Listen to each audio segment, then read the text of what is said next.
7 տարվա մեջ վերակենում առավոտից իրիկու ասում եմ, այս կառավարությունը սխալ կադրային քաղաքականություն է վարում։ Հա, կառավարությունը սխալ կադրային քաղաքականություն է վարում, որովհետև երկրում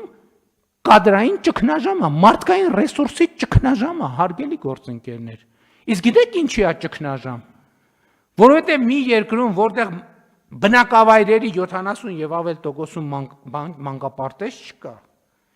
երբ որ դպրոցների 70 եւ ավել տոկոսը կիսաավերված է ֆիզիկական եւ բովանդակային առումով, չի կարող այդտեղ չլինել կադրային սով։ Կան երկրում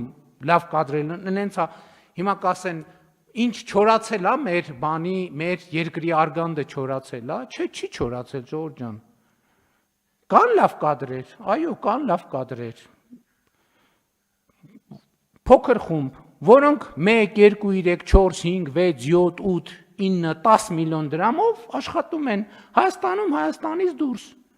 Եվ չեն էլ գա աշխատեն կառավարությունում, հələ մի բան չի, 400-500 հազար դրամ ստանան, ամեն ստացած կոպեկի հետ էլ անեծքը հետը տանեն տուն։ Էլի բանը, պարգևավճարը, մեր բաները տարան, պարգևավճարը վճարեցին։ Եվ ինչի պետք է, սա շատ լավ տեսարան է, շատ լավ, բայց սա ուրիշների մասին չի, Ժողովուրդ ջան, սա մեր մասին է։ Հերիքա այդ բանը, այդ սրբազանացման բանից պետքա դուրս գանք։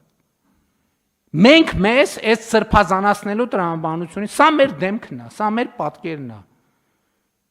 Նույնն է մեզ հետ կլինի, եթե մի հատ սենց տեստ է մենք անցնենք, նույնն է մեզ հետ արնելու, խնդրում եմ հանկարծ եկեք բան չանենք,